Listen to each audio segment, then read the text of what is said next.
నూతన సంవత్సరాన్ని ప్రశాంతమైన వాతావరణంలో రాగద్వేషాలకు అతీతంగా జరుపుకోవాలని, వేడుకల పేరుతో శాంతి భద్రతలకు విఘాతం కలిగిస్తే ఉపేక్షించేదే లేదని తిరుపతి జిల్లా ఎస్పీ పరమేశ్వరరెడ్డి హెచ్చరించారు.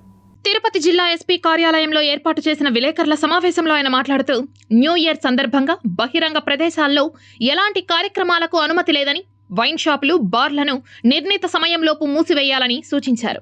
తిరుపతిలోని శ్రీనివాస సేతు, యూనివర్సిటీ ఫ్లైఓవర్లను డిసెంబర్ 31వ తేదీ రాత్రి 10 గంటలకు మూసివేస్తున్నామని, ప్రజలు ప్రత్యామ్నాయ మార్గాలను చూసుకోవాలని సూచించారు. స్పెషల్ డ్రైవ్లో బ్రీత్ అనలైజర్లకు పట్టుబడి మరలా అదే నేరానికి పాల్పడిన వ్యక్తులను మెజిస్ట్రేట్ ముందు హాజరుపరిచి రిమాండ్కు పంపుతామని హెచ్చరించారు. అలాగే ఎటువంటి డీజే సాంగ్స్ కానీ, అశ్లీల నృత్యాలు కానీ, కించపరిచే వ్యాఖ్యానాలు కానీ, ద్వందార్థాలతో వచ్చే వ్యాఖ్యానాలు కానీ చేసి అక్కడ ఉన్న వాళ్ళని రెచ్చగొట్టి గొడవలకి ఆస్కారం ఇవ్వకూడదు. ఇవన్నీ కూడా ఈవెంట్ ఆర్గనైజర్స్ బాధ్యత. వాళ్ళు ఈ నిర్వహించేటప్పుడు తగు జాగ్రత్తలు తీసుకొని నిర్వహించాలి. అలాగే సెలబ్రేషన్స్ అయిపోయిన తర్వాత వాహనాల్లో అక్కడి నుంచి ఈవెంట్కి వచ్చిన వాళ్ళు వాహనాల్లో తాగి డ్రైవ్ చేయకుండా వాళ్ళ ఆల్టర్నేట్ అరేంజ్మెంట్స్, క్యాబ్స్ కానీ డ్రైవర్స్ని కానీ ప్రొవైడ్ చేసే విధంగా ఈవెంట్ ఆర్గనైజర్స్ రెడీ చేసి పెట్టుకోవాలి.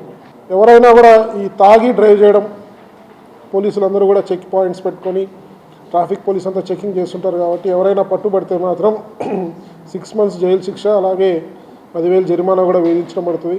మైనర్స్కి కూడా వెహికల్స్ ఇవ్వకూడదు. వెహికల్ తీసుకొని స్పీడ్గా 1 o'clock, 12 o'clock రోడ్ పైన తిరగడం, యాక్సిడెంట్స్కి గురి కావడం కూడా జరుగుతూ ఉంటుంది. సో అవన్నీ కూడా రెస్పాన్సిబుల్ పేరెంట్స్ అలాగే వెహికల్ యాజమాన్యాలు వాళ్ళు కూడా తీసుకోవాలి.